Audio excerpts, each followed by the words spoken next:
Hello Taurus, thank you so much for joining me for your Sun or Ascendant forecast for the month of August. Now there's going to be a lot of astrologers on YouTube talking about retrogrades, and of course there are some retrogrades this month, but three of them are concerning three of the higher octave or outer planets in the form of Neptune, Uranus and Pluto, and those go through a 5.5 month retrograde every single year.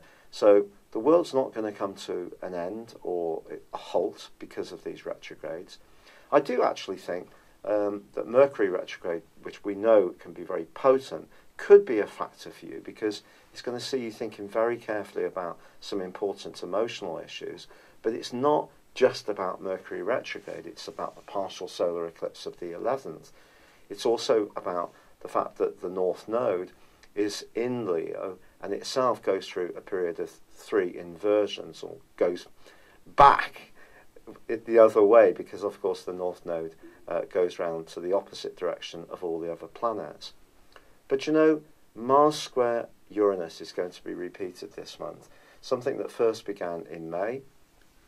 Initially this month it's going to be concerning Uranus in your sign of course, but Mars is going to actually reverse back into your sister Earth sign of Capricorn on the 13th. But that's not going to stop the square happening because on a disassociate basis, within a 3-degree orb, it's still going to be there. So what does this mean? Well, it means I feel, and this can be linked to all this stuff going on in the more foundational part of your horoscope to do with emotion, home, very close relationships. I do feel that if you're in a situation which is stopping you from thriving and being a naturally flowing and evolving being and person, you could find yourself really staging something of a rebellion this month, and quite a major one too.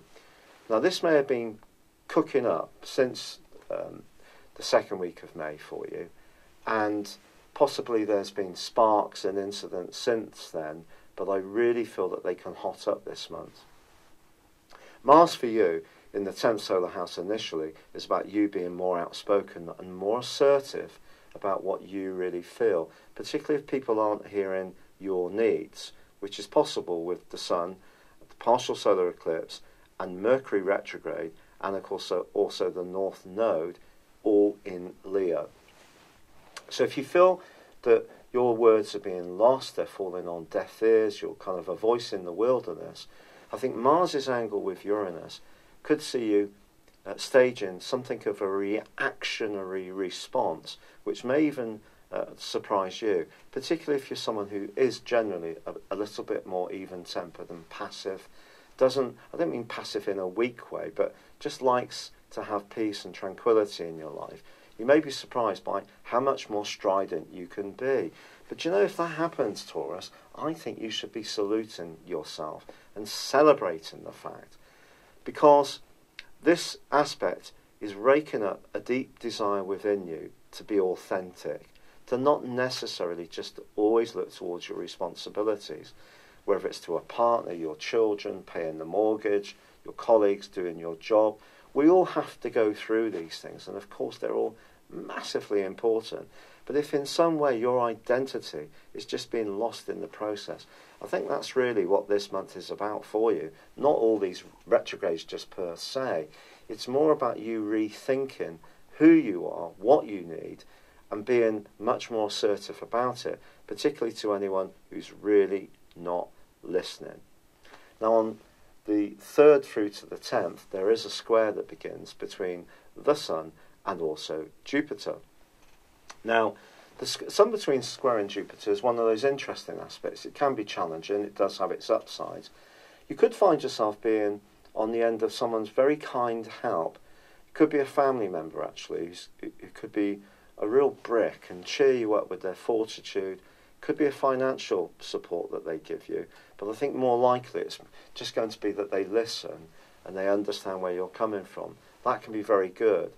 But if you are thinking about buying a property or moving into a rented accommodation with a partner across those 7 days, I wouldn't be too ambitious about what you're trying to achieve, because you may find yourself latterly or later down the track regretting it if you take on too much of a financial burden.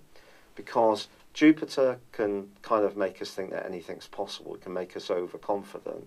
And I think in that particular angle, just try to be real about anything to do with the family, anything to do with relationships.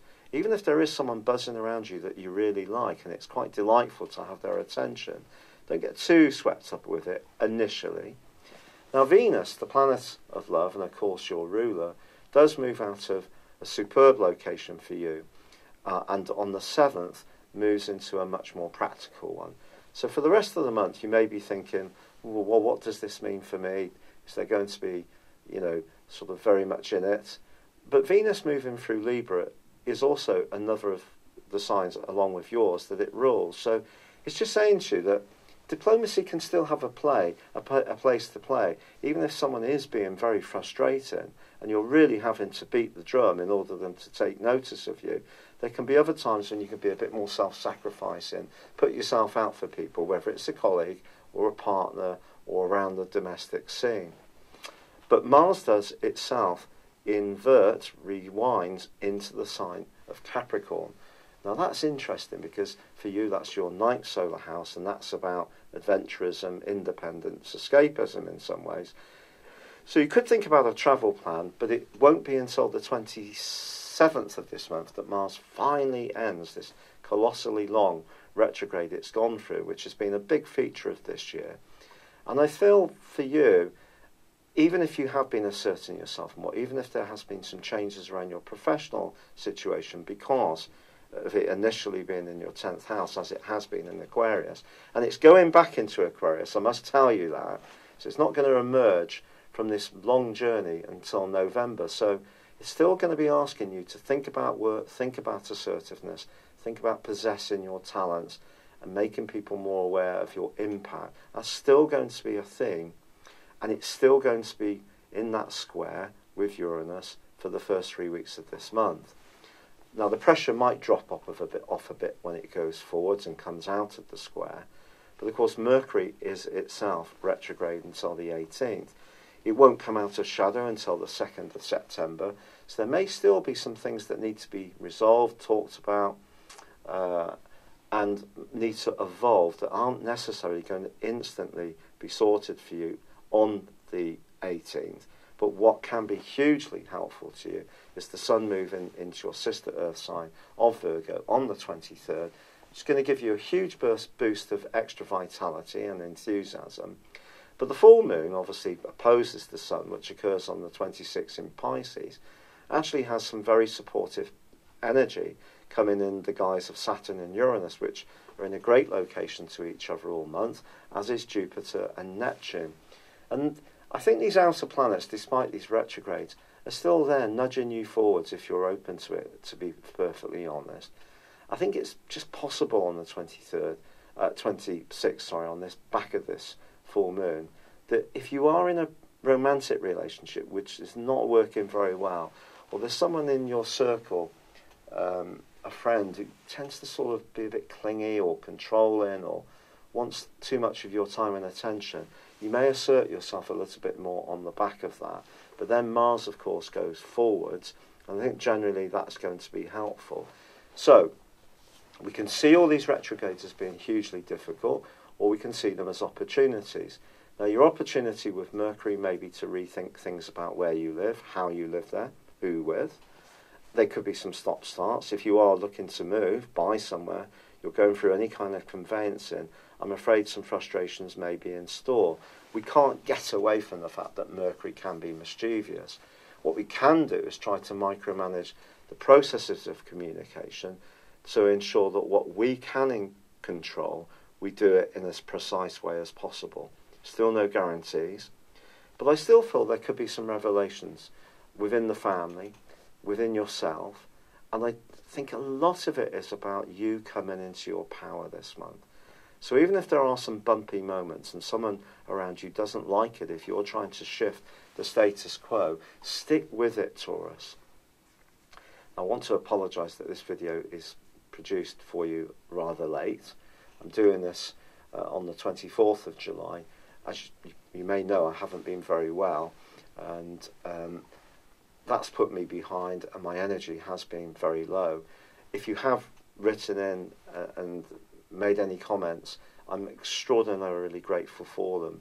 If this video is a little bit shorter than usual, it's because I'm having to pace myself a bit, but I have got rheumatoid arthritis now, and it's been quite surprising how quickly it's come in and how it's been affecting me.